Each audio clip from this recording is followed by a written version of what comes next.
Estamos em live já. Então, boa noite a todos. Meu nome é Lorenzo Leuck, sou programador e jornalista. Recentemente eu fiz um site para ajudar um abrigo aqui de Porto Alegre, que está abrigando várias pessoas depois da enchente que deu aqui. Bom, e hoje comigo aqui é um prazer anunciar o André Luciano, que é desenvolvedor full stack e cofundador da Code Trilha. Tudo bem aí, André? E aí, pessoal, como é que vocês estão? Sou o André, trabalho com TI já faz um tempinho, e aí hoje eu vim aqui ajudar o Lorenzo pra gente dar uma olhada como é que tá o projeto, como é que as coisas estão indo, o que a gente pode fazer para o projeto ter um futuro melhor também. E é isso. A ajuda do André vai ser muito bem-vinda, porque eu fiz esse site aqui em uma semana só, menos, porque eu vi a necessidade do abrigo que eu estou ajudando em organizar melhor tanto as doações quanto os voluntários. Então, o meu objetivo era conseguir entregar o mais rápido possível, né? E deu certo, tá um sistema funcional aqui, para o público aparece demandas de voluntários e de doações. E daí para quem faz o login, deixa eu ver se eu me lembro a senha. Ah, para quem faz o login, consegue editar os valores aí. Vou ter que conferir o Mongo porque eu esqueci a conta de teste. Mas pode confiar que funciona. Vamos ver.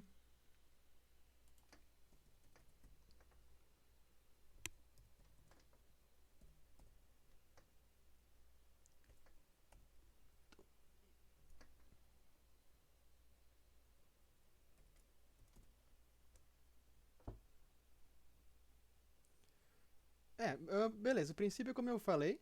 Então, os voluntários lá do abrigo conseguem editar os valores e mostrar tipo, o que precisa no lugar, né? Aqui já está sendo usado por um abrigo da região e isso aqui foi os valores selecionados. Eu não quero mudar muito para não atrapalhar eles.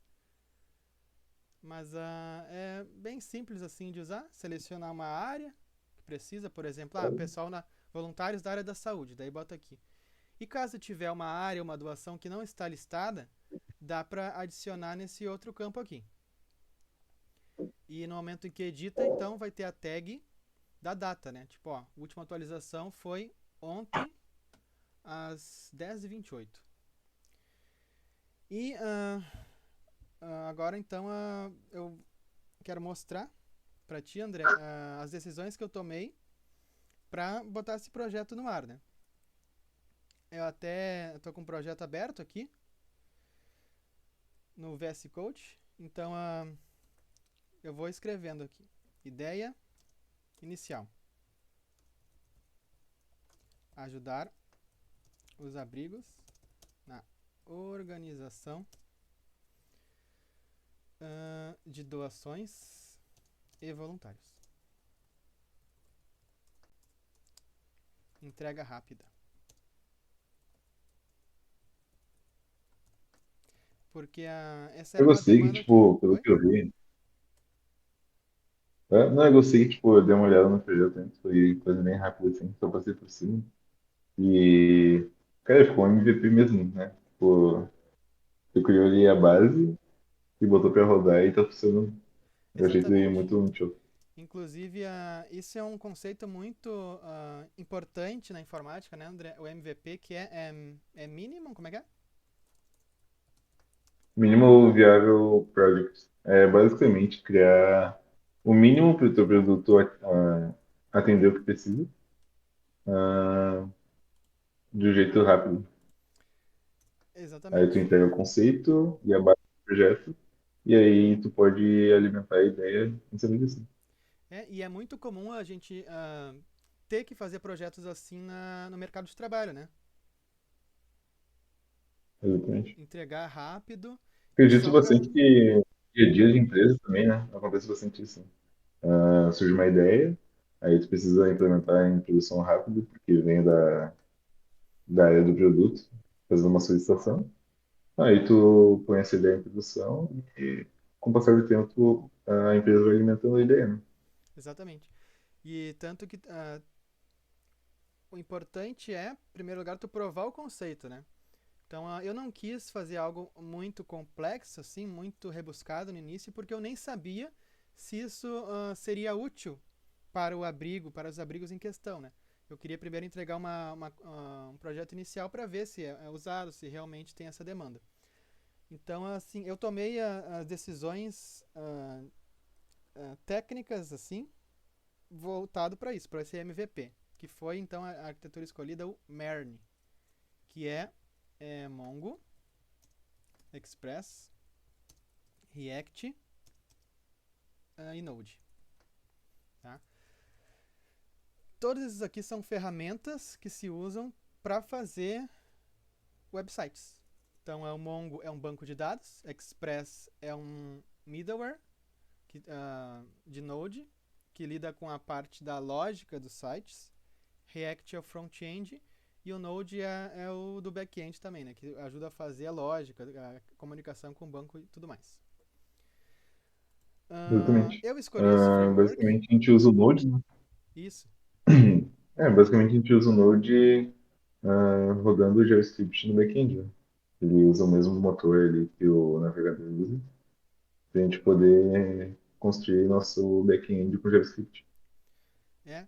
E E o Express, ele funciona como o middleware, né? Um framework, a fim de facilitar nosso trabalho para construção de API, né? exatamente. E esse MERN aqui tem algumas vantagens. Uma delas é que é muito usado na indústria, né? Se for ver Sim. nas vagas, tem várias vagas de MERN para lidar com React. E também foi mais uma questão pessoal, porque eu tenho experiência de trabalho nesse framework, com essas tecnologias. Então, para mim, ah, seria mais fácil montar a partir com essas técnicas, né?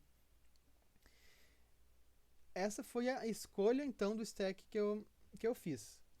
Mas a primeira etapa para a consolidação do projeto foi um pouco diferente. Eu até estava com vontade de falar isso para ti, cara. Que eu arrisquei em usar. Primeiro eu vou deixar mais organizadinho aqui. Escolha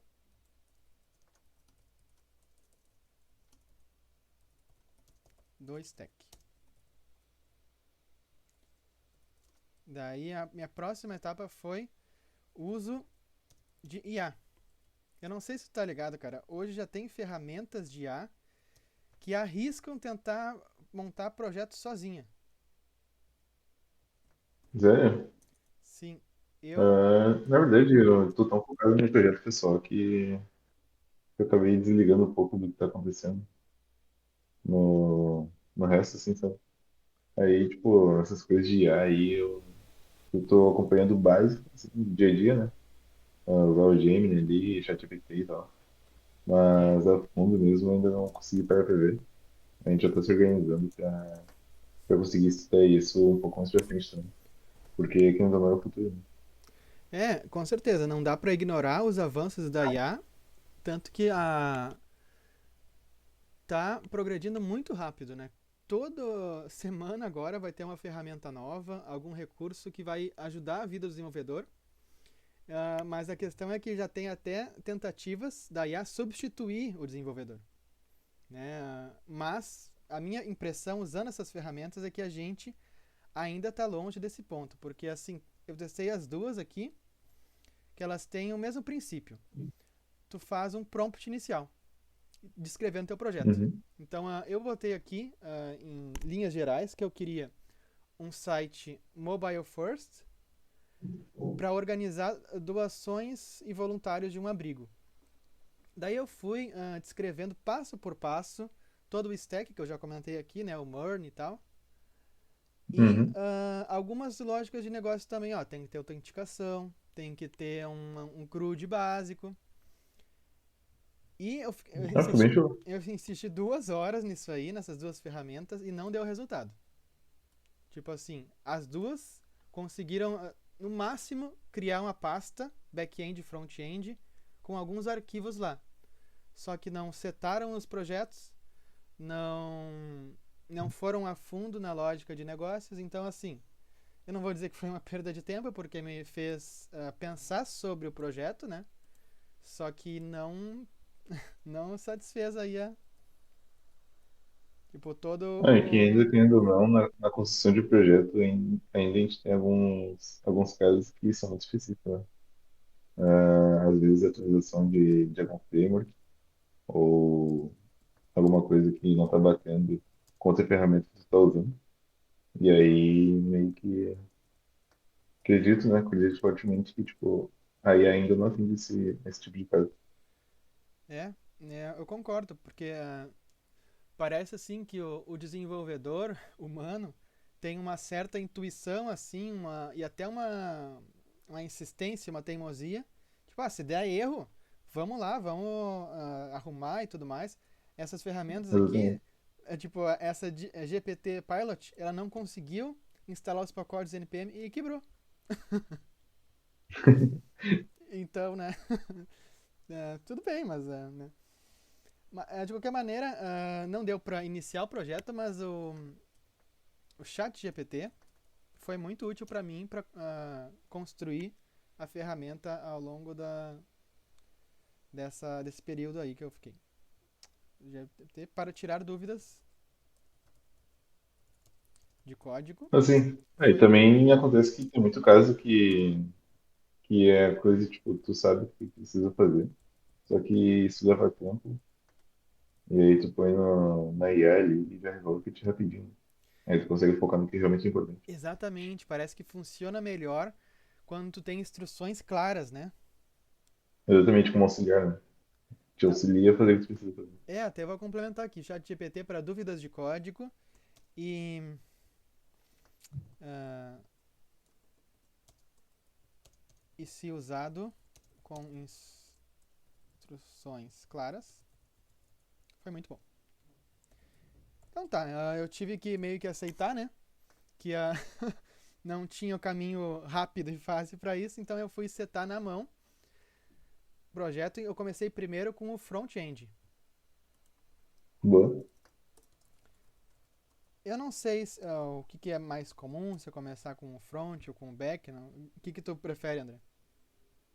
Cara, normalmente eu começo construindo a API e do jeito que eu estruturar minha base de dados, do jeito que eu estruturar minhas buscas, né? Eu crio o front-end em cima disso. Ainda mais para projeto pessoal, assim. Se fosse algum projeto empresarial. Primeiro, eu acredito que a gente precisa ter o design, que não é a função do desenvolvedor pensar no design. Tem uma pessoa focada nisso, né? Tem pessoas que estudam para isso. Mas caso eu precise fazer, eu começo pelo back-end e aí depois eu faço o front. Eu acho que, inclusive, isso deve até ser mais comum começar com a API, né? Mas eu escolhi o É, front porque, assim, eu queria ver se era possível essa ideia aqui. Ah, esse menuzinho aqui, de tu escrever e de botar, eu queria meio que sondar, assim, para ver a dificuldade disso, o que daria para entregar num período curto de tempo. E outro motivo sim. também é que eu queria fazer o. Como é que era o negócio que eu fiz dos gráficos no INB? Drag and drop, Ah, tu lembra? o drag and drop? Drag and Isso. drop? Aham. Que eu queria fazer aquele drag and drop que eu sabia que. Eu sabia no Vue, né? Daí, no React Sim. deve ter alguma coisa parecida, então assim. É, com certeza tem, mano. É. Então eu queria. Eu comecei com o front para testar os conceitos mesmo. E daí eu usei para setar esse Vite, que é uma. Sim. É um boilerplate. Não sei como é que. Não sei como descrever isso. Não é boilerplate, né? Ahn, o React por muito tempo só tinha um método para inicializar, que era o CRA, que é o Create React App. Uhum. Só que esse CRA aí tem alguns problemas ainda, que ele é lento e demora para compilar os arquivos de JavaScript. Então inventaram esse Vite aqui, que é para ser Sim. bem mais rápido e bem mais prático de tu montar, sem precisar se preocupar com Webpack e nem nada disso. E até que foi fácil começar. E então, assim, depois que eu tinha o projeto de React, eu fui atrás de uma biblioteca para me ajudar no desenvolvimento. Para eu não precisar, por exemplo, fazer na mão esses menuzinhos aqui. E, Sim. e outras coisas, por exemplo, esse form, esse drop down. Se tu pega o React puro, tem que fazer tudo por conta, né? Ah, sim. E pode vir todos os problemas de gerenciamento de estado ali, né? Isso. Aí começa a ficar complicado. E daí tu tem que escolher toda a parte do estilo também, se tu quer usar Tailwinds, quer usar CSS, Style Components. Então eu queria Exatamente. eu fui atrás de uma biblioteca que me ajudasse com tudo isso. E eu encontrei o Material Design. Já ouviu falar desse?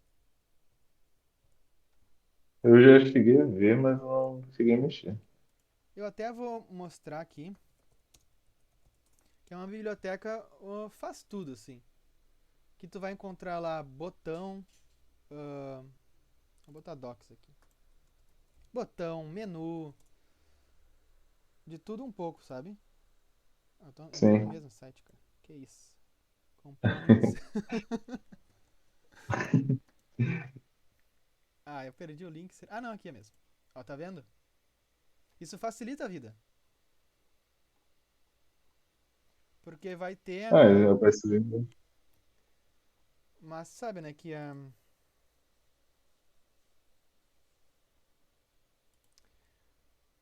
tem sempre Ah, um negócio que assim, se tu escolhe praticidade, tu abre mão da tua liberdade de fazer diferente, né? exatamente o que eu comento agora. Uma dica aí, né? Sempre que eu vou escolher uma biblioteca de UI, a gente precisa pensar sempre em quão fácil essa biblioteca é da gente utilizar ela, né? A gente customizar o que a gente precisa. Inicialmente, normalmente, a gente realmente usa o que a biblioteca entrega, mas com o passar do tempo acaba que a gente precisa começar a fazer coisas específicas. E o que acontece muitas vezes é que a gente não tem a liberdade, como o Lourenço comentou, para conseguir editar as coisas, né? Para customizar. E outra coisa importante também é quão flexível essa biblioteca é para a gente implementar outra biblioteca junto. Com o passar do tempo, sempre vai surgindo ferramenta nova, sempre vai aparecendo coisa melhor no mercado, e quão flexível essa biblioteca é para se adaptar junto a outra biblioteca. E por fim, mais uma dica, é, a gente também não pode ficar dependente, né, de uma ferramenta só. A gente não pode fazer dependente de uma biblioteca. Porque, como eu comentei antes, né, pode chegar alguma coisa nova no mercado, pode chegar alguma coisa que a gente queira usar mais, e usar essa mesma ferramenta, ficar refém dessa mesma ferramenta, acredito muito que pode dificultar a pivotagem, né? Ter uma outra utilização ou atualizar a cara do site, alguma coisa assim. Ah, falou tudo. E tem um ponto que tu comentou que é muito importante, de ter que cuidar para não ficar refém das ferramentas, né? Exatamente. Tanto que assim, tem bastante opção, como a gente pode ver aqui, de componentes e tudo mais, só que essa biblioteca é naquele modelo freemium, né? De graça até certo ponto e depois tem que pagar. Sim. Então, né? Se tu fizesse tudo por conta, daí tu não vai pagar É nada, né? tudo teu, né? É tudo teu. É tudo teu. O que eu tô gostando bastante de usar é Tailwind, né? E puxar junto com o Tailwind alguma ferramenta de estilização, né?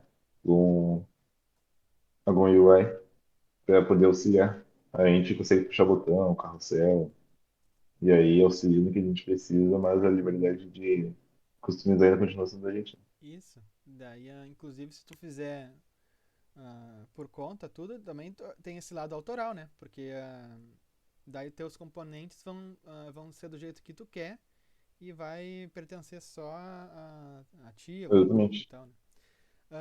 Então, É, o melhor é que todo comportamento já é previsível, né?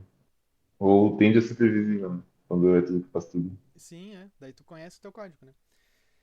Exatamente. Ah, eu esqueci de falar uma etapa no front. Na verdade, eu comecei desenhando as telas no meu caderninho. Pô, mas tá mais que certo, né? Então, assim,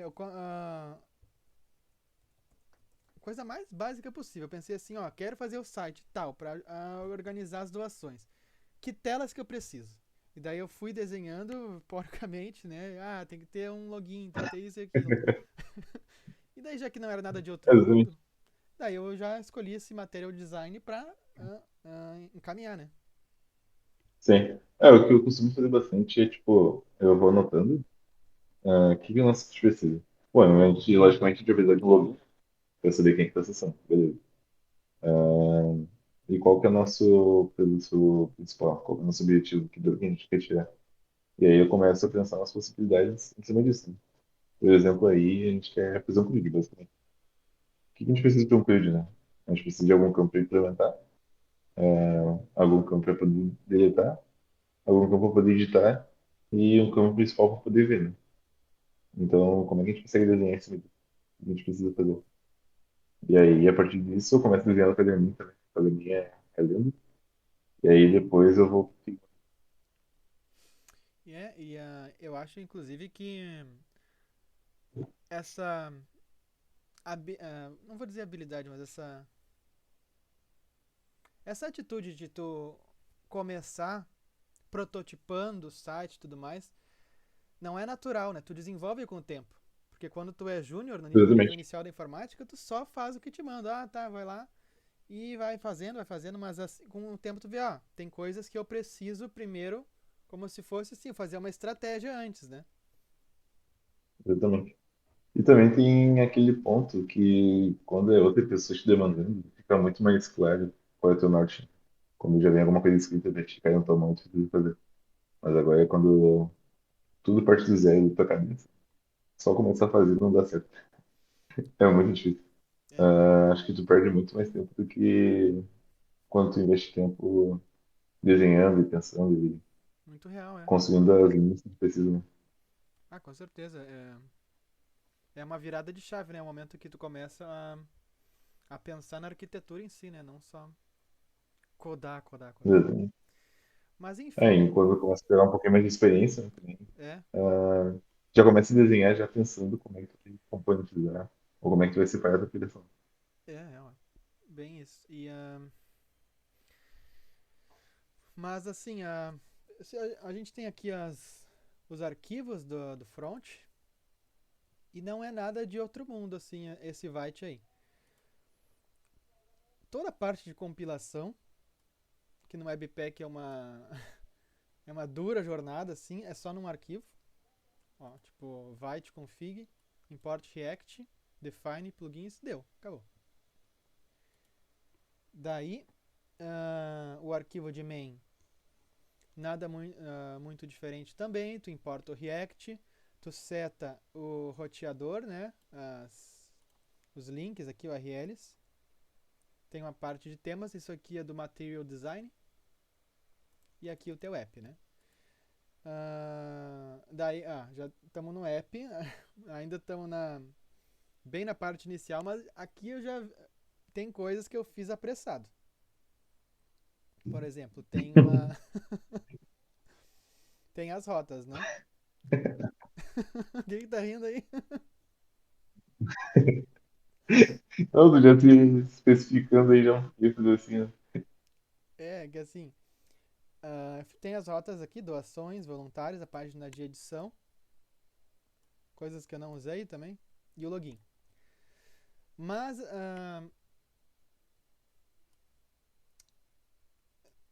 isso aqui, do jeito que tá, já deixa muito mais difícil, por exemplo, ter mais de um abrigo no site. Porque é uma rota fixa, né? Sim, Então, no sim. momento em que outro abrigo precisar do sistema, vai ter que ter uma refaturação aí. Que tipo, vai no que a gente já tava falando, né? De tu pensar primeiro na arquitetura. use case e construir uma base boa a partir disso, né? Eu tava na correria lá, só, não, isso aqui é doações voluntárias, isso aqui, deu. Foi um chapisco, assim. Ah, mas, aí foi a que deu pra fazer num primeiro Isso aí. momento. Aqui, Então. eu já até me assustei se devia mostrar aqui, mas nada demais. O arquivo da API, que vai pegar a Envy eu também posso mostrar, a Envy do front, não tem nada demais. O Vite, ele aceita arquivos Envy desde que esteja escrito Vite no começo.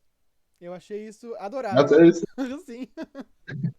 Porque num React normal, no CRA, qualquer outro, né? Declara que tu quiser, né? Declara que quiser e boa Não, sorte. eu tenho muita dificuldade para setar Envy em front-end, cara.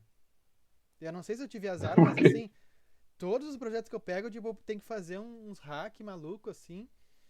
Ah, e o Vite foi bem fácil. Então, só um arquivo, Vite Node.env.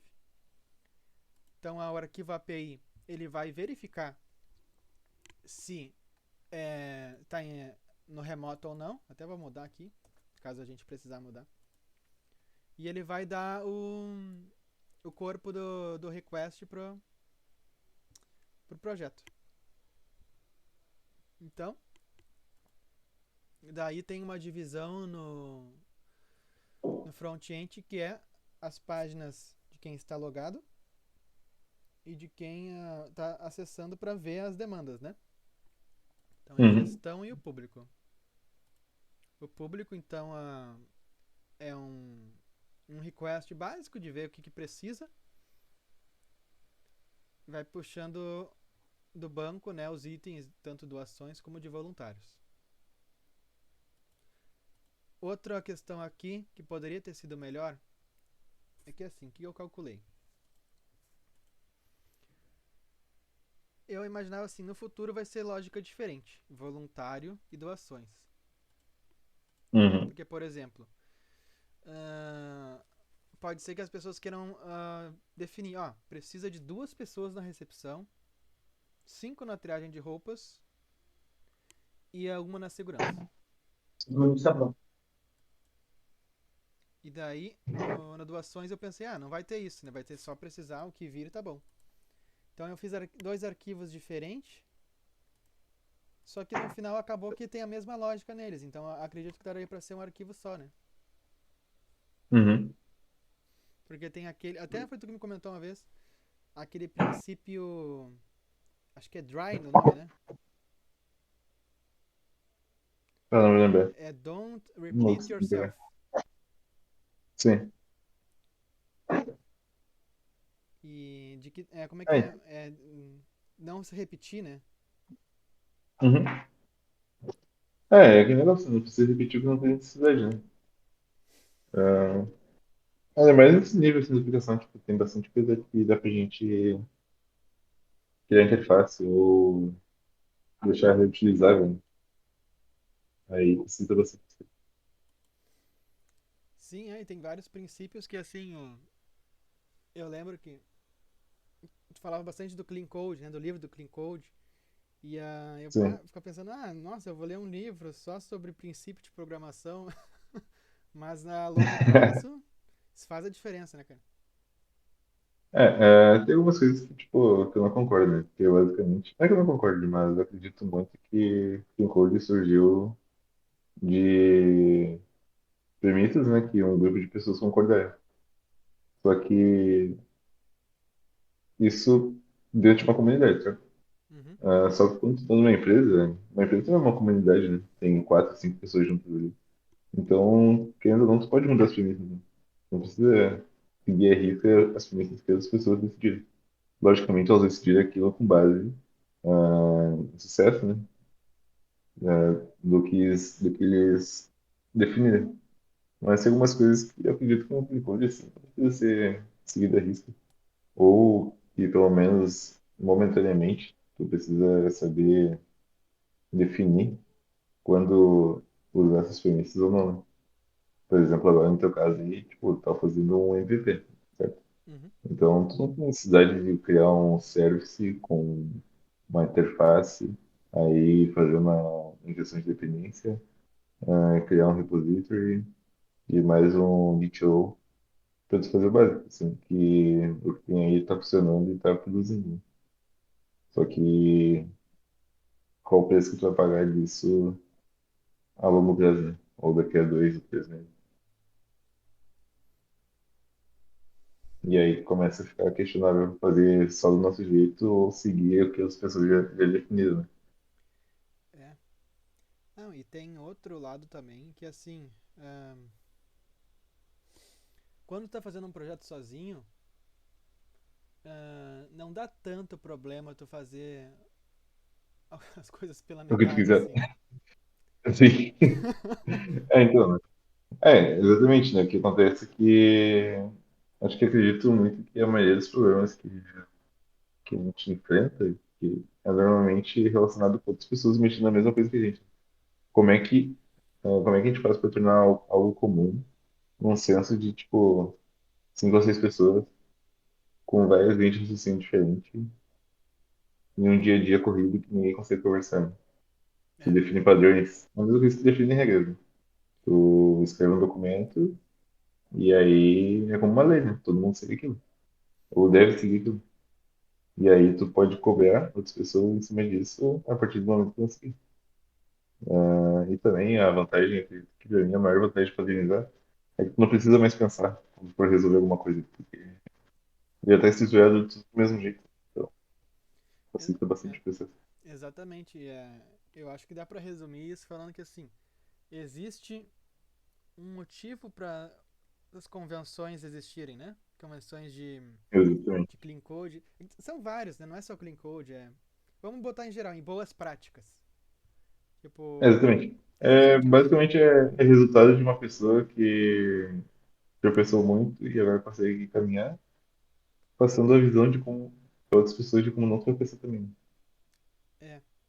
E esse foi também um dos motivos que eu escolhi fazer o projeto como um projeto aberto no repositório do GitHub. Até, assim, deu Uhum. um frio na barriga fazer, porque eu tô. Eu botei o site no ar, né? E daí tem uma questão que, Sim, assim, se deixar. Se tu não fizer direito, pode ter um revés, né? sim, E. Mas, assim, eu escolhi fazer aberto e tentar aperfeiçoar de uma maneira pública, assim, e outras pessoas poderem usar também, do que só deixar fechado e. Sabe? Eu acho que tem sim. ah, tem uma utilidade pública nisso que eu não posso ignorar também. Pô, tá pronto lá, tudo. Tá na mesa. Concordo. Na verdade, eu acredito que pelo fato de isso ser mais um bait social, né, para as outras pessoas, eu acho justo a público, né? A fim de outras pessoas também, com o mesmo intuito que tu poder ajudar. E também que assim, Então tem eu não lá. conseguiria gerenciar isso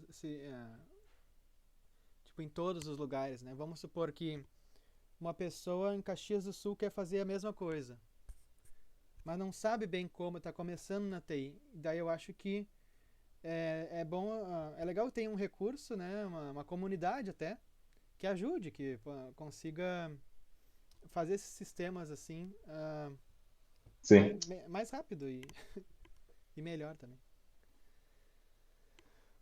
Hum, bom, concordo.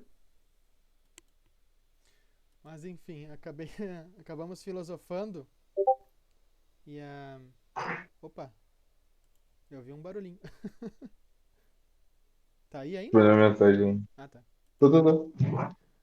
Ah, bom. Bom, eu mostrei então a parte do público, né, que pega os dados e mostra, e na parte de edição um pouco mais complexa, porque tem dois forms, né? E a Solid, como Uhum. eu falei, esse material design deixa fácil essa parte do form. Então é basicamente chamar um componente e botar a API e para enviar, né? Então tem um form aqui do novo tipo e outro form para adicionar que puxa os itens de doação. E Sim. daí isso é uma chamada. E a outra chamada é para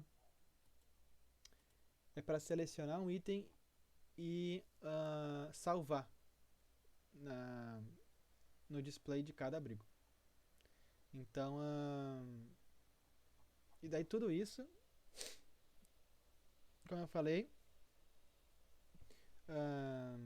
teve esse material design para ajudar, mas eu tive que quebrar um pouco a cabeça na parte dos states também, porque tem que gerenciar assim, tu puxa os dados do banco e eles se Ah, conversam aqui sim. também, né? Por exemplo, eu Sim, sim. vou mostrar aqui só para fazer um teste. Diz uma coisa aí, abacate. Ó, tu bota um item novo e ele salva no banco, mas ele também salva no state. E Sim. eu lembro que deu bugs assim, eu fiquei acho que umas 3 horas para conseguir fazer conversar tudo, e aí teve uma certa complexidade. Daí se tu tirar o abacate aqui, ele vai continuar. Não vai continuar. É para continuar. Vou atualizar a página. Um Como momento. é que tu.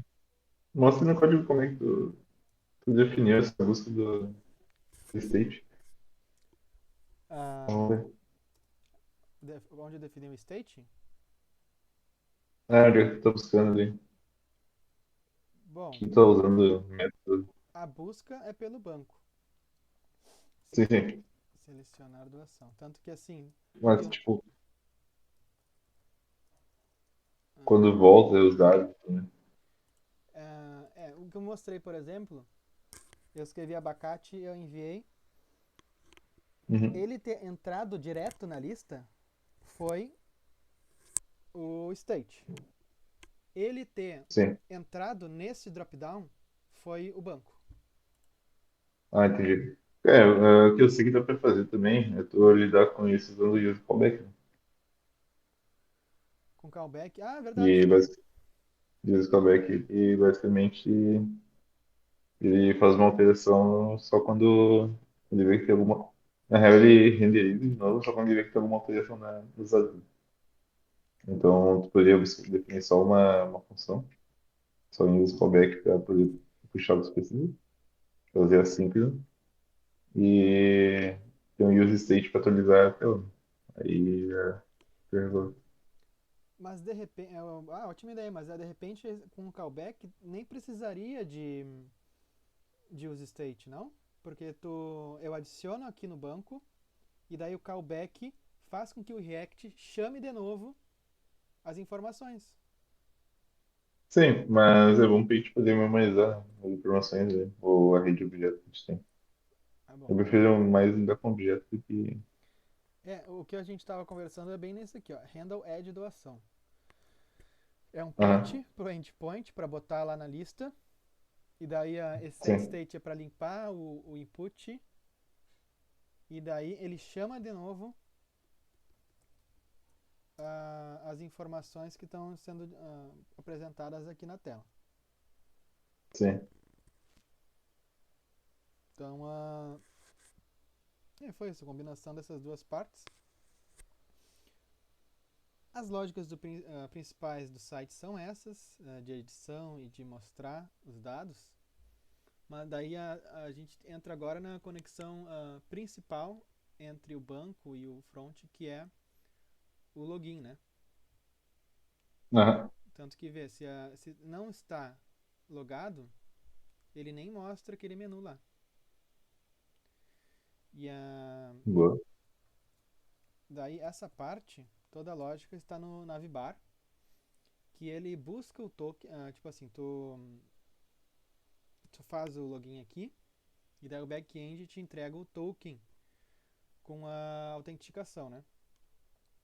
Então o Uhum. front ele vai buscar esse token, se ele não achar, ele não deixa a pessoa acessar esse menu aqui, né? E então agora Acho que já dá pra mudar aqui a foco da live. Vamos falar do back-end.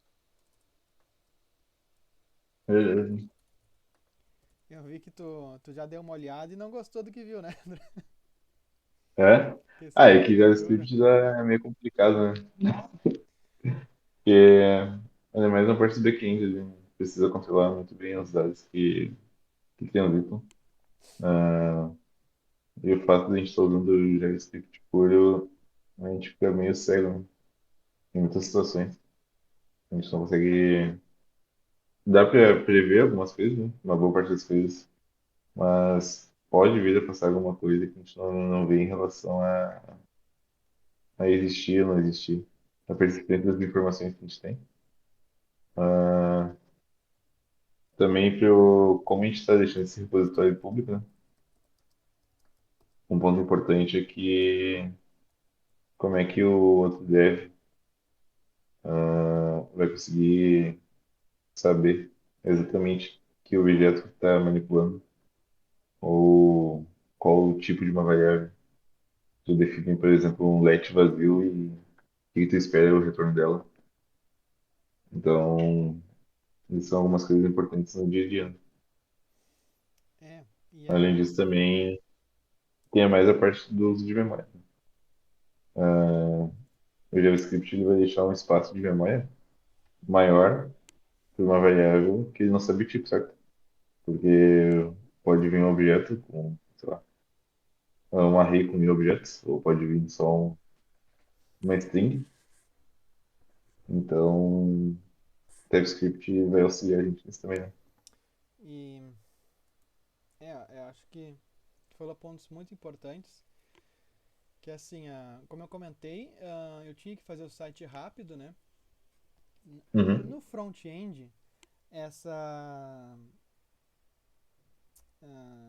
isso aí de querer fazer, entregar rápido e ah, tipo, tem as suas desvantagens, só que não é nada muito comprometedor, né? No back-end a história é diferente. Porque É, daí, como tu exatamente. falou, entra questões aí de segurança, questões de memória, que podem complicar a minha vida, né? E a de quem for fazer também. É, exatamente. É Mas, mais um projeto básico, né? Não sei como é que foi feita a parte da infraestrutura, mas se tiver tudo dentro da mesma máquina virtual, foi feito com máquina virtual, ah, essa alocação de memória é desnecessária. Pode gerar um memory leak, né? Um vazamento de memória. Aí daqui a pouco a máquina estoura, e aí começa a complicar mais ainda assim. Aí alguma coisa que poderia te tomar 1, 2 horas para tu definir, pode comprometer tudo. bah, nem fala, é um problema muito grave. Mas vamos tentar tipo, resumir aqui as desvantagens de fazer em JavaScript. Uma que tu falou é a risco de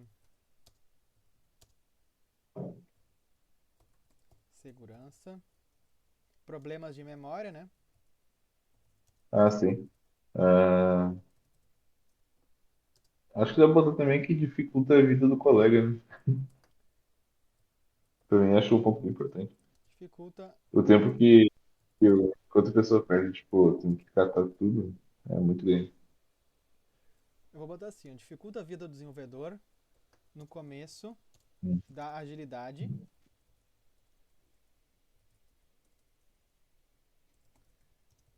mas dificulta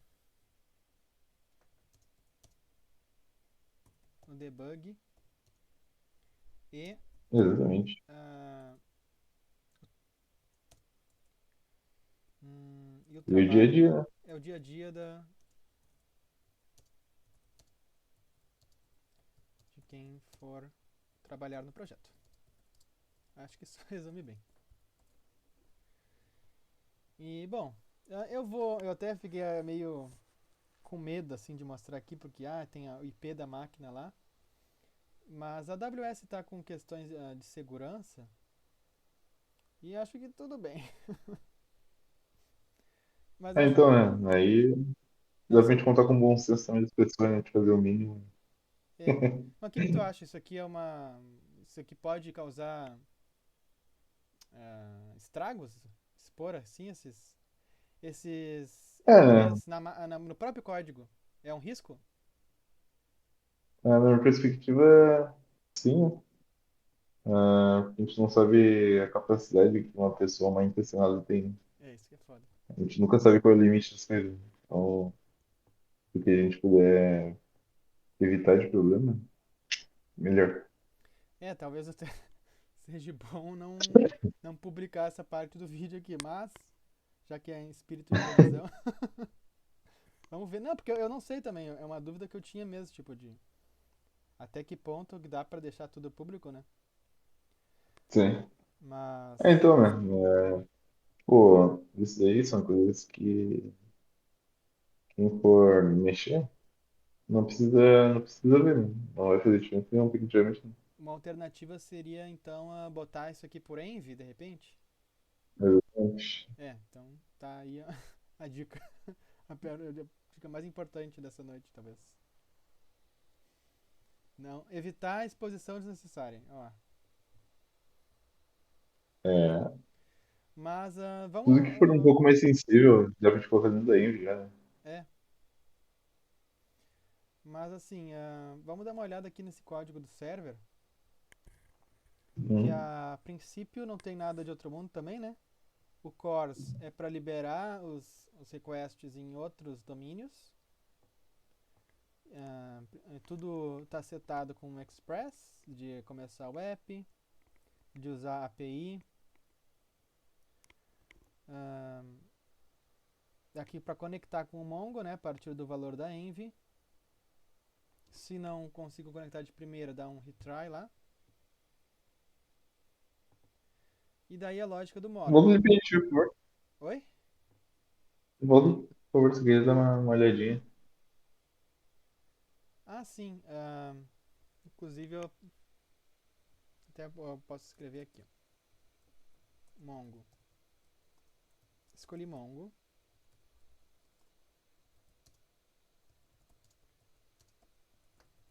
Eu sou suspeito para falar que assim, eu nunca gostei muito de SQL.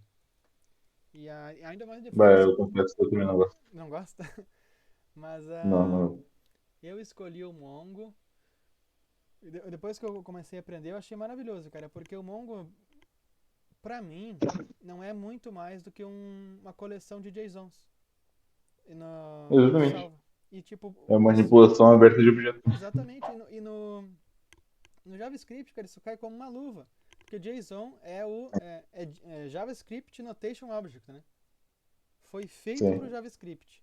E daí tu vê um banco de dados que já tem isso no seu princípio, então, para mim foi a escolha mais fácil do projeto. E, e daí eu escolhi pela essa praticidade assim. E além do mais, e também porque o Mongo te dá um banco gratuito de 512 megabytes. Daí isso aí conquistou É, meu né? coração. Uma transferência Então de tá aí. objeto, de objeto JSON, né? Que então, ocupa 3, 4 KB no máximo. Sim. 500 MB é bastante coisa. Tem E uma boa quantidade de informação. com certeza dá para fazer vários projetos. Isso para estudo é muito bom. E também para esses projetos menores e tal, né? Porque não, se tu for fazer para uma empresa e tal, acho que não dá. Mas É, acredito que para mim o maior problema do Mongo, para quem está arquitetando, né? É uhum, saber quando usa Mongo, né? é. ah, Ou também saber usar o poder que o Mongo tem, né? E tu conseguir buscar várias informações de vários lugares diferentes ao mesmo tempo. tipo, te dá muita liberdade também. E, a, Exatamente. e como eu falei, assim, é bem prático, cara. Porque esse aqui deve ser outro arquivo que tu viu e tu deve ter se contorcido de. Porque todos os É, modelos num arquivo melhor só, que né? ela. Sim. Não é lá muito recomendável até. É até meio grotesco É, às então, vezes. né? Para a situação atual, resolve, né? O problema é quando tu começar a implementar mais coisas relacionadas com a mesma coisa, né? Por Ah, exemplo, a entidade inicial ser doações. E Exatamente. aí ter várias outras coisas relacionadas a doações. É. E tá tudo junto com usuários, E isso aí é um terror, com assim. voluntários. Porque isso aqui é não. Eu tô definindo só o esquema, né? Mas a princípio daria pra botar funções também. Daí sim ia ser um escarcel, né? Mas Sim. pra fins didáticos até é bom, porque tá no arquivo só. Então vamos lá. No, é um projeto simples, então são só uma, duas, três, quatro. São 5 tabelas só. Então a dos usuários, que vai dar acesso às pessoas, os voluntários a editar. Tabela de doações, que é só os itens, né? Label e categoria. Uhum. A, a de demandas, tipo, o que cada abrigo precisa. Então vai ter os documentos lá com a questão dos voluntários, questão das doações. E a dos de voluntários em si, que é só a área. E Uhum. considerando o projeto, André, tu tem alguma coisa que faria diferente aqui, de botar mais ou menos tabelas? Em relação à estrutura que tu seguiu, a banco de dados ali, acredito que por momento agora se resolver. Teu problema inicial é pessoas que precisam de ajuda e com pessoas que podem ajudar, e pessoas que têm necessidade de alguma coisa com pessoas que podem solucionar essa necessidade. Então, acredito que no momento, tudo que você tem aí, já soluciona isso. Foi bem prático assim. Ah, eu fiz mais para ficar funcional mesmo. E Exatamente. daí tem uma camada de complexidade mais que é do login, né? Que eu fiz Uhum. dessa maneira. Eu não tenho muita experiência nisso, eu pesquisei. Vi que se usa JSON Web Token, uma biblioteca popular nesse sentido. Ah, sim, já estou bem, Que bem comum assim mesmo. tu recebe o login, né? E daí tu não guarda a senha direto. Tu Exatamente, faz tu valida ela. um token de autenticação, né? E daí para isso essa biblioteca aqui. Uhum. Até aí tudo Exatamente. bem? Na verdade, isso aí tá certo, né? Exatamente assim. O, um outro framework que a gente pode usar também é o Nash, que ele orienta fazer do mesmo jeito, né? Bom, só é uma estratégia em cima disso, mas a validação, no final das contas, é a mesma. Hum, O que a gente pode fazer para melhorar isso, para ter uma camada mais segurança, fazer uma combinação para gerar o segredo que encripta, né? A gente poderia criar um segredo a partir de uma outra encriptação, mesclado, e aí a gente descripta em cima disso. Ou criar algum tipo de cálculo intermediando essas duas validações. Mas eu acredito que por momento agora não precisa disso. inclusive eu até tava esperando que a chave tivesse aqui, mas eu devo ter botado na env. Ainda bem, porque não é bom, né? Precisa guardar hardcoded, né? Como É, a gente viu do lado do outro caso. Mas. Talvez esteja aqui mesmo. Deixa eu ver. Mas foi bom tu ter falado. Tá aqui. Que droga. Não. depois é só mudar, né? Podia ter ficado Agora quieto. já vi. Só mudar, só mudar. Eu vou tentar remediar a situação ali. Mas. Uma coisa que eu vi que tu tá fazendo bastante aí, tu tá importando várias vezes as mesmas coisas, né? Uhum. Importando as Tu mesmas poderia coisas? globalizar isso. Por exemplo, ali, ó, o WT. Importando dois arquivos diferentes. Onde? Embaixo ali, na linha 5. Em cima, Linha. em cima, em cima. Linha 5. Ali, ó. Tá chamando aí o WT e lá no outro arquivo também. Tu poderia criar uma pasta para lib, né?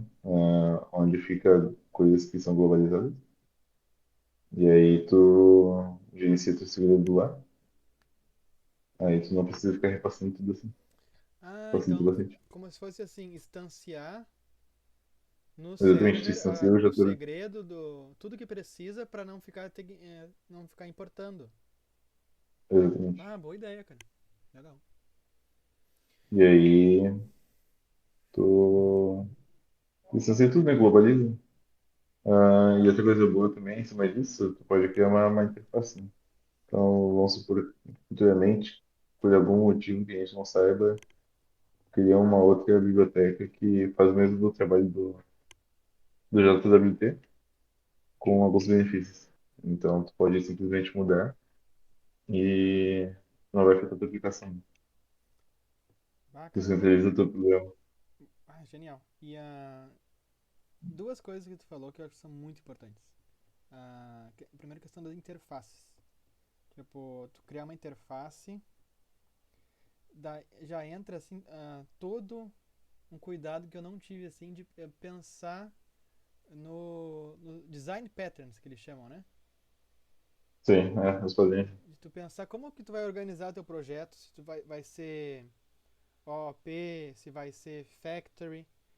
Eu não, admito que eu nunca tive assim essa experiência assim. Nesse caso eu fui muito funcional e geralmente eu faço as coisas assim mesmo, tipo de preciso de uma função que chame tal coisa. Mas Sim, se for sempre nessa lógica pragmática, a tendência é acabar causando problemas também, né?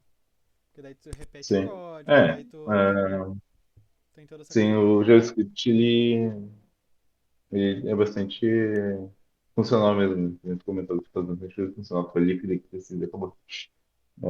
Isso, por um lado, é ruim, né? Só que por outro lado também é bom, né? Por exemplo, o problema de criar orientação a objetos se não tem um domínio muito grande, ah, dificulta o teste. Se não souber criar como deve ser feito, né? Orientar o objeto certinho. Ah, e também a alocação de memória, né? Que, que acontece normalmente que depois que tu cria uma classe, tu não limpa ela depois que tu, ou tu não desaloca ela memória por completo. Então tu instancia a classe e simplesmente deixa ela lá parada. Tu usa o que precisa e abandona. É, Então, esse é um problema da orientação a objeto, que é bem comum. Outra coisa também é que tem algumas coisas que a gente usa assim, que é tu basicamente criar uma instância só e, e espalhar ela pro código todo. Que acontece exatamente isso, né? Tu cria uma locação de memória e aí depois que tu usa ela não é limpa, ela não termina. E isso também dificulta os testes, né? Porque não vai criar duas instâncias a partir da mesma coisa. Então tu vai ter uma instância só, que está sendo usada em teste e está sendo dividida por tua aplicação. Então isso é uma coisa que tem que cuidar bastante na orientação a objetos. e a impressão que E, eu tenho é que todo cuidado é pouco, cara, no back-end, porque exatamente. o JavaScript é uma linguagem, cara, traiçoeira. A questão da memória, Ela te porque dá tanta liberdade que tanta a chance de liberdade. tu fazer alguma coisa errada é muito grande. E por ser tipo alto nível, não tem um gerenciamento de memória. Que nem, Exatamente. Garbage collector automático, que tudo nem o automatizado. Go que tu estuda, né? Tipo, o Go já é melhor. Questão de segurança de memória, né? Exatamente. Ele te dá liberdade, mas tu consegue lidar, consegue ter acesso a mais coisas, né? Tu falou sobre JavaScript ser alto nível, que quanto mais mastigado for alguma função, alguma coisa que tu tá usando, por exemplo, aquele map ali. O que é um map? Basicamente é um for rodando por baixo. Uhum. Então, toda vez que tu tem algo que está facilitado a ti, você está fazendo em desempenho. Isso é um fato.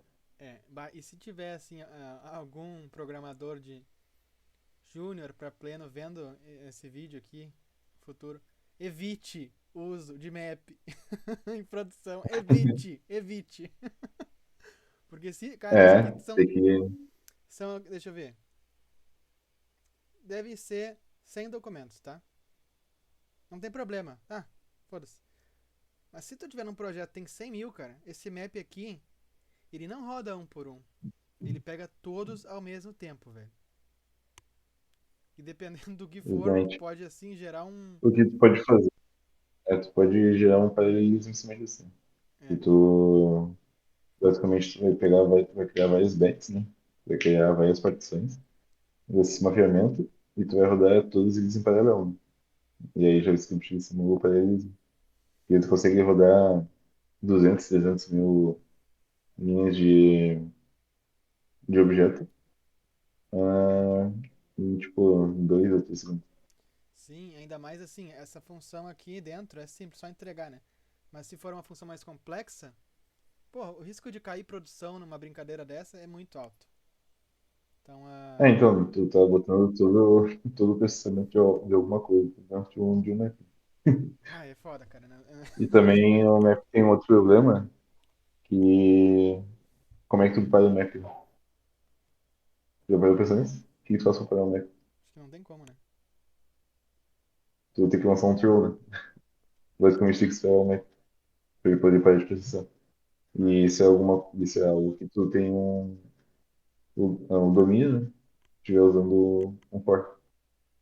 é. Então, Por isso que eu acho que assim, cara, se fala muito hoje,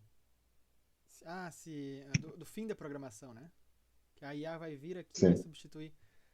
Mas o problema é justamente nos detalhes, cara, porque se a gente tem liberdade pra fazer merda, a IA também tem, né?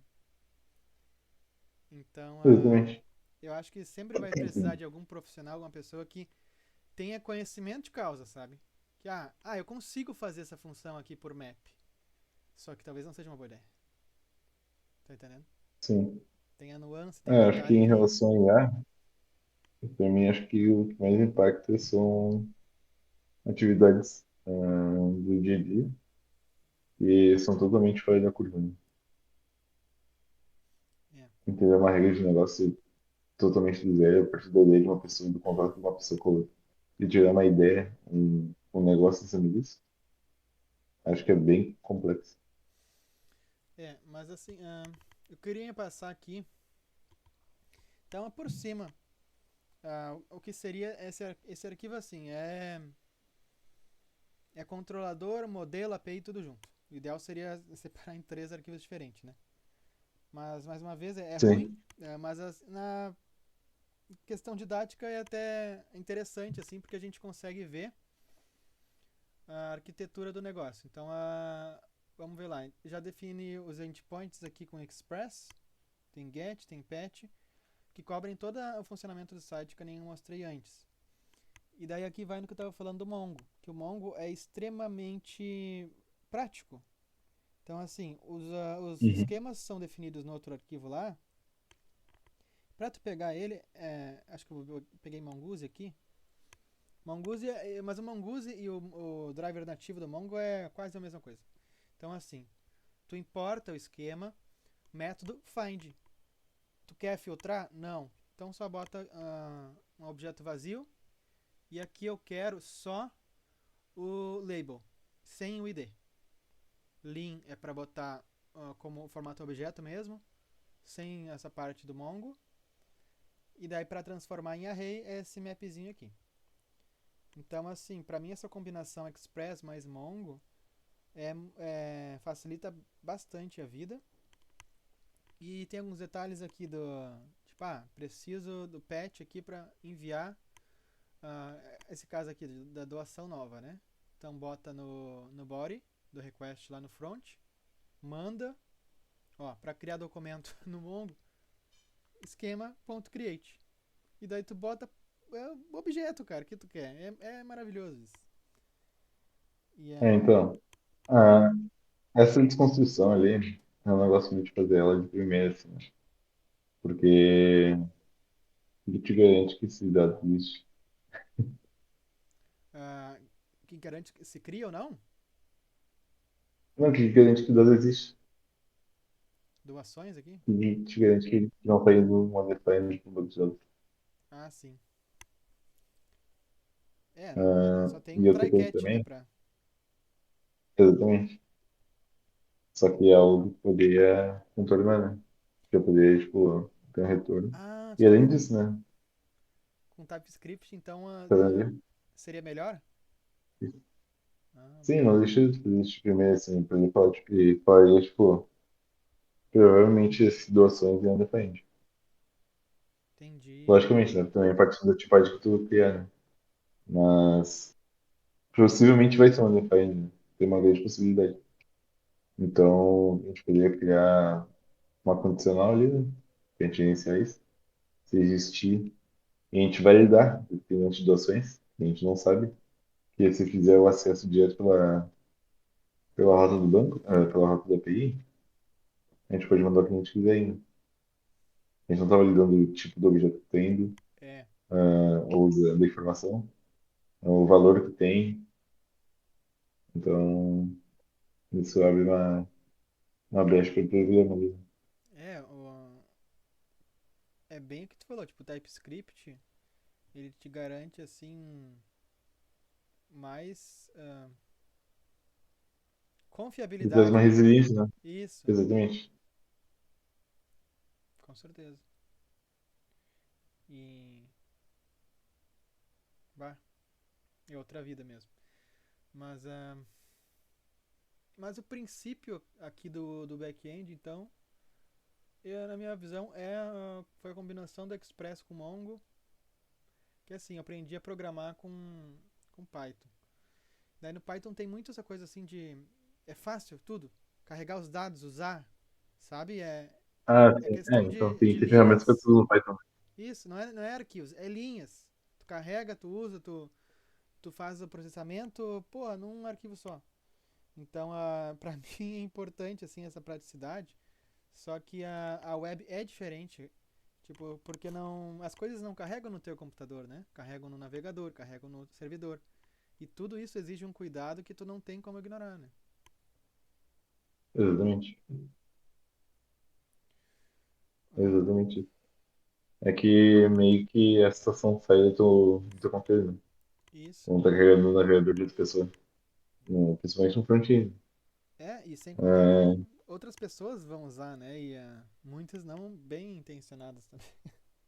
exatamente. Então, estando em um servidor, tem mais o fato de ter uma carga de carregamento maior, né? Que vai ser mais de uma pessoa usando a mesma coisa ao mesmo tempo. É, Então, como é que tu garante processamento daquilo? pois é. Mas assim, em relação ao back-end, eu queria só ver mais uma coisa contigo. Que é, como é que seria Uhum. esse arquivo com o Nest que tu falou? O princípio é parecido? Ah, o princípio é diferente, né? O resultado final é o mesmo. O Nest, basicamente, ele usa muito a injeção de dependência.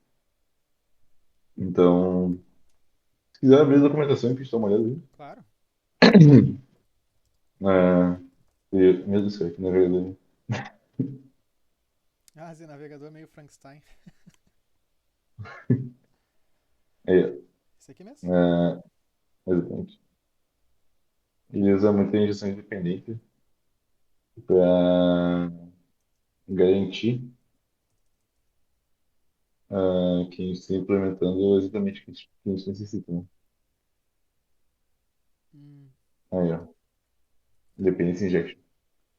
Ah, aqui. ele otimiza bastante coisa que a gente precisa fazer.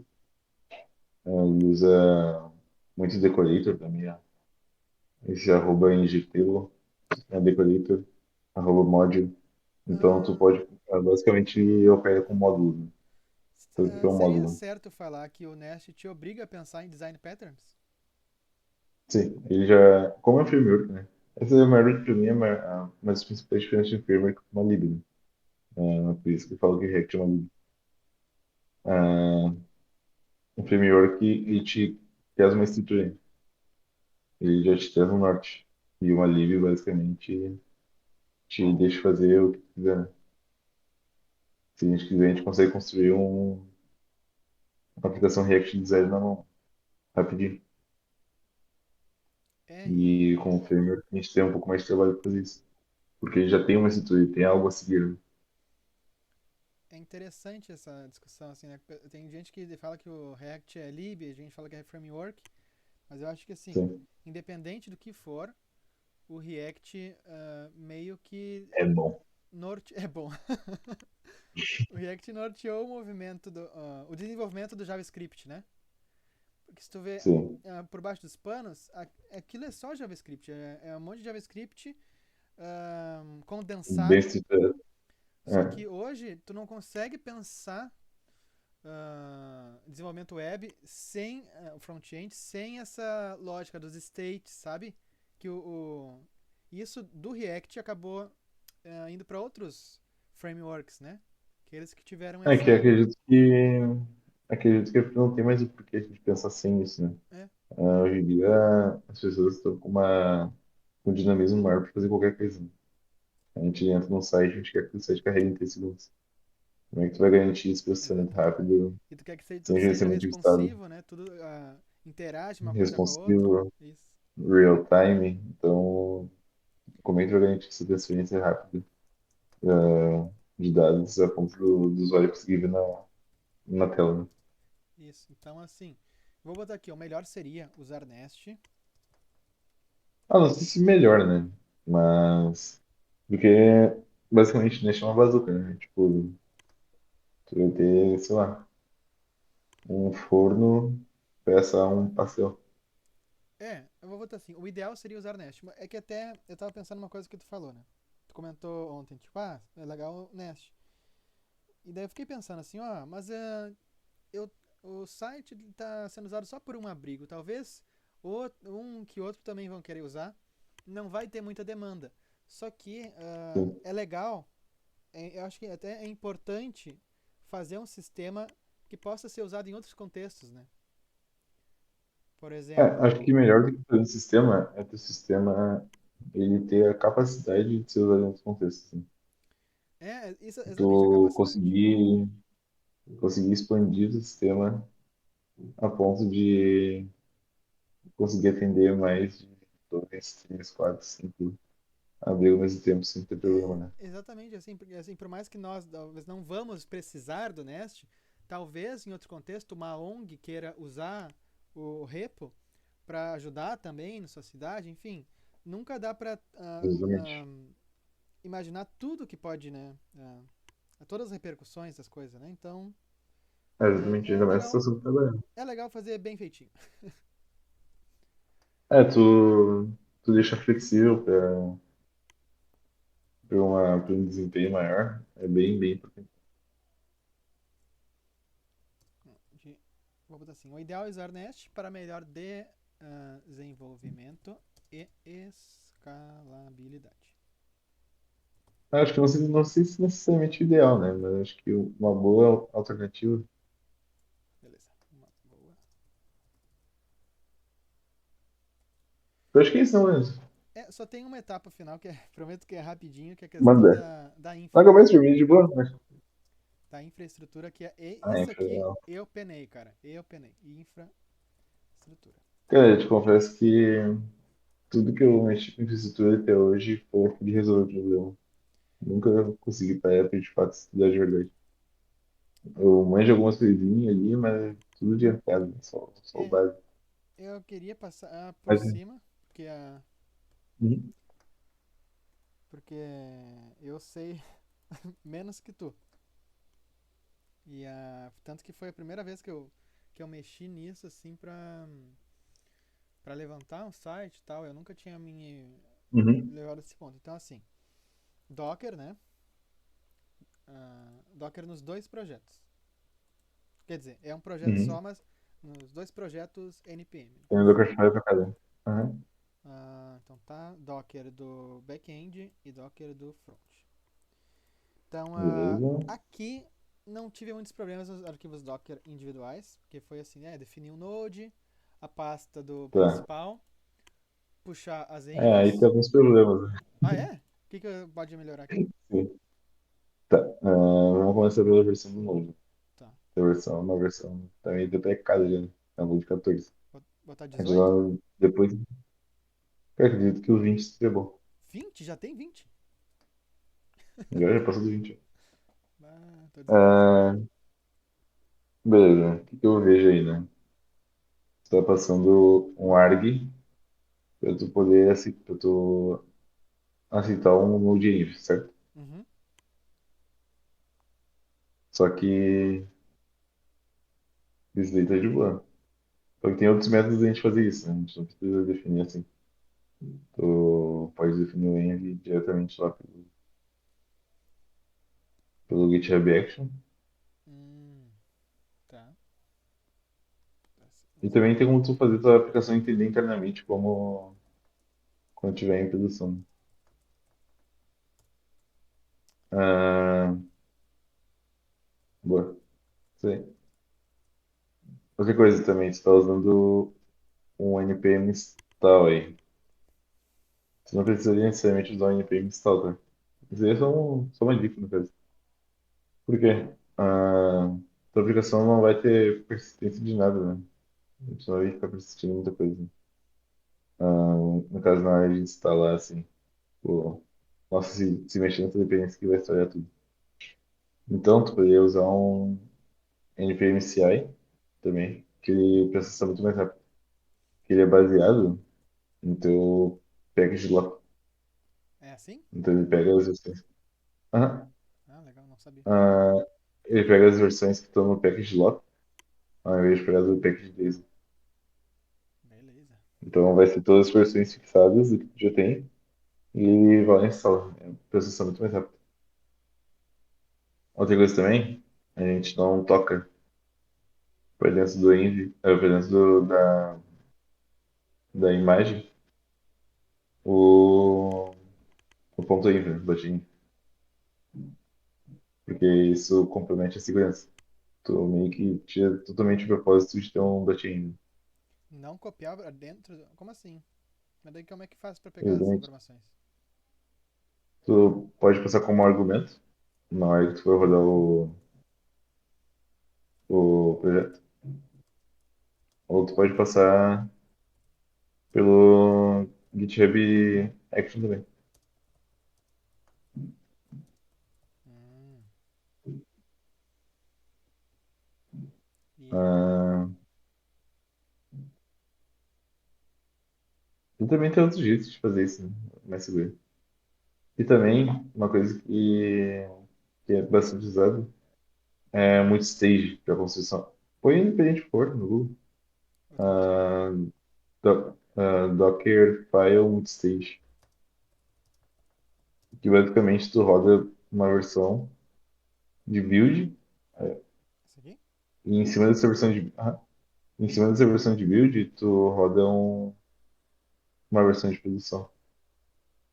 Então, primeiro tu builda o que é necessário e depois a versão de produção ela vai lá e pega o que de fato necessita para rodar a aplicação. Ah, não sabia disso.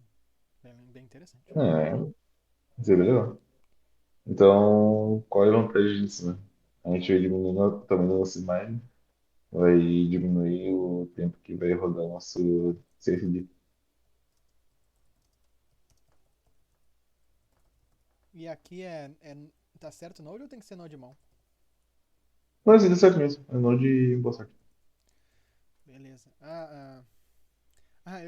Agora não adianta muito falar pra o que é Docker e tal, acabou. Mas É, já explicou, né? não explicou, mas assim, Mas, cara, eu sou totalmente a favor de semana que vem, sábado de noite, fazer uma outra call boa. e mostrar a evolução do projeto. A minha ideia é mexer essa semana também pra dar uma mão. Esse é da hora, cara. E mas assim, se alguém estiver vendo aí, o Docker cuida da parte de infraestrutura, assim. E, por exemplo, cada site vai ter uma dependência diferente de pacotes, o que precisa instalar. E o Docker resolve isso. Basicamente isso, né, André? É, exatamente. Vamos supor que a gente precisa do nosso projeto e cada pessoa tem que ir lá instalar infinitamente 1 milhão de dependências na sua máquina. Só que isso pode acarretar uma pá de problema. Então, no estágio inicial, a gente pode criar um Dockerfile, que é basicamente uma receita de bolo, né?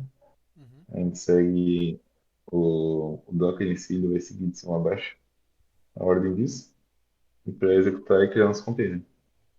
Então, esse container, basicamente, ele vai ter tudo que é necessário para a gente rodar nossa aplicação. Exatamente. Em outras palavras, vamos supor, eu não tenho o Node na minha máquina. Então eu preciso ter o Node na minha máquina se eu tenho o Node dentro do meu container. É, Então, mesmo sem o Node na minha máquina, eu consigo fazer o mesmo processamento que é necessário para rodar uma aplicação como se tivesse o Node na minha máquina, a partir do. e isso revoluciona a web, né, André? Assim, isso mudou muita coisa, né? Isso mudou muita coisa mesmo. Se não me engano, o Docker é baseado em Podman. Só que agora eu não sei qual que veio primeiro. Mas é um Ah, conhecimento e também eu não necessário, né? lembro se. É, dia a dia, eu acho que para mim, na minha perspectiva, é fundamental desenvolvedor, tester, todo mundo saber mexer com Docker. Não tem como se virar Inclusive, assim. uma coisa curiosa que tu me falou, que tu começou a aprender informática com o Docker, né? Tipo, é a única pessoa Então, que eu já vi que, assim, começou da parte mais abstrata e talvez a mais importante também. eu comecei com Docker e tomei um pau, né? Fiquei 16 horas tentando botar o Docker no Windows, faz uns 3 anos. E aí não existia ainda essas coisas do WSL. O WSL não estava tão avançado quanto estava agora. Então eu tinha que desligar o computador e configurar o Hyper-V. E eu não sabia, eu não sabia que tinha que fazer isso. Né? Aprendeu na E marra. aí eu tive que aprender na marra. Foi literalmente o dia todo. Ah, Eu muito bom. passei o dia todo. Até de noite, até de madrugada, Muito boa essa história. tentando configurar o Docker. Não, eu acho engraçado porque geralmente quando tá começando, tu quer ver uma coisa na tela, bonitinha na tela, né? Tipo, me esforcei lá e eu vi o CSS.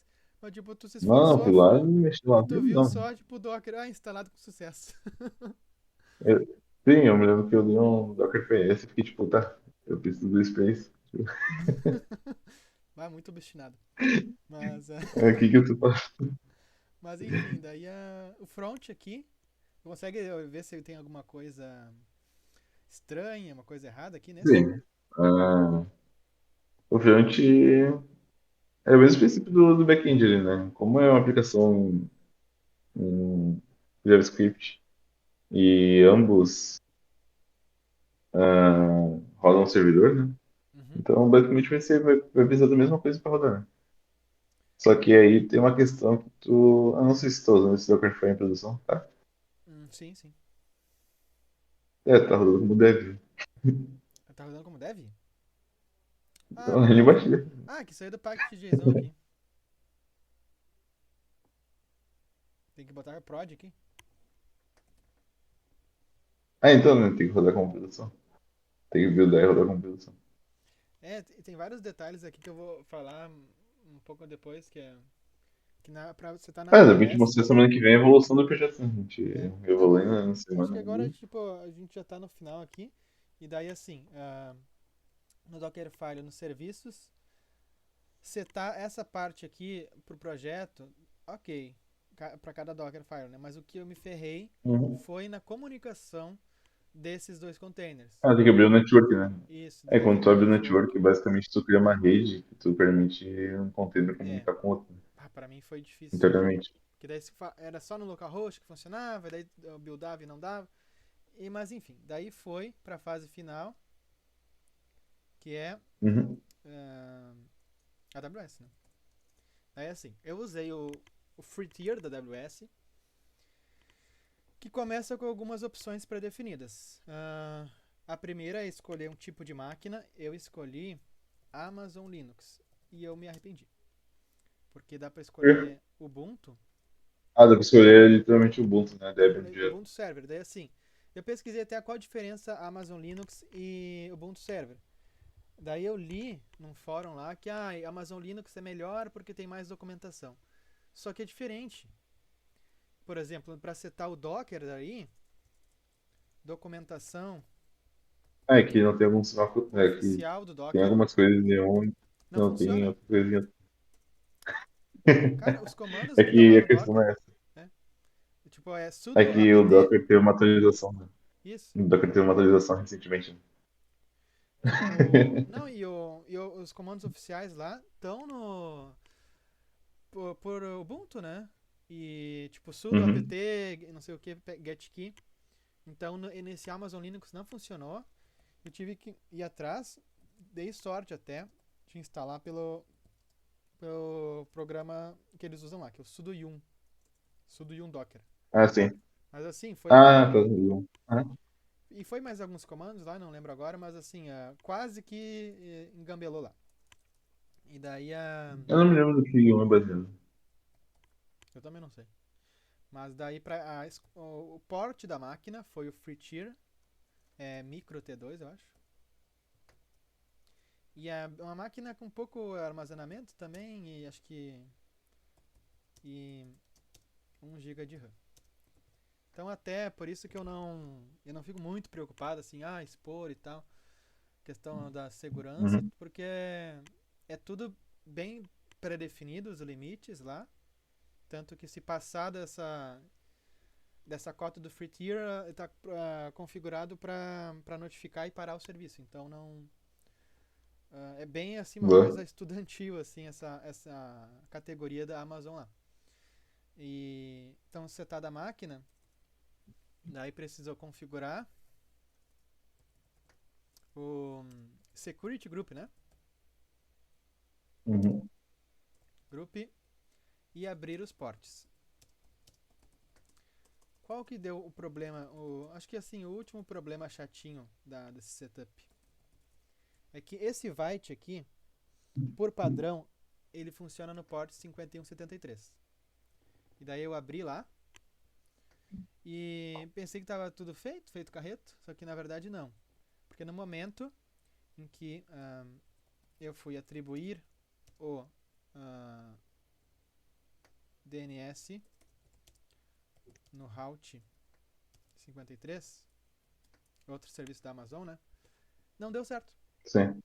Porque Por quê? pro DNS funcionar, tem que ser port 80. Entendi. Se for um outro port, ele não funciona. E daí os requests simplesmente não dão em nada. Então eu tive que definir no custom aqui do Vite para subir pelo 80. E Bah, foi isso então. Daí no momento que eu mudei, deu para acessar o site nesse endereço dele aqui, ajuda Brigos Poa. E é isso, acho que deu. cara, na minha perspectiva, eu acho que tu de parabéns. Tipo, é bastante coisa pra fazer, né? Uma semana. Porque pensar, tipo, uma semana fazer aplicação, beleza, né? Porque todo mundo tem dia a dia, né? Tu trabalha, estuda, e aí tu conseguir tirar tempo do teu dia pra tu dedicar a fazer um projeto para ajudar outras pessoas, pra mim é digno de parabéns, tá ligado? Bah, É bem legal. eu agradeço. E, aí, tu por também pelas palavras e por vir aqui hoje assim e abraçar isso aí, tentar ajudar comigo esse projeto, porque até foi uma coisa que eu não sabia se ia dar certo assim. Eu tinha essa vontade de querer ajudar, mas eu não tinha essa Sim, experiência de subir um projeto por minha conta, sabe? Essas etapas assim sim. de infra e disso aqui lá. Mas eu queria assim fazer minha parte e fui atrás, me esforcei ali, fiquei feliz que deu certo, né? E pretendo aí continuar trabalhando no projeto e se tu pilhar também de ajudar, daí sim que Bom, minha ideia é assim, amanhã vai estar chovendo, ficar em casa o dia todo, dar uma focada no projeto, ver que eu posso ajudar, interagir, passar para ti o que eu sei também. Depois eu tenho chamado depois de novo. fico, Para fico muito feliz. poder melhorar o máximo que dá.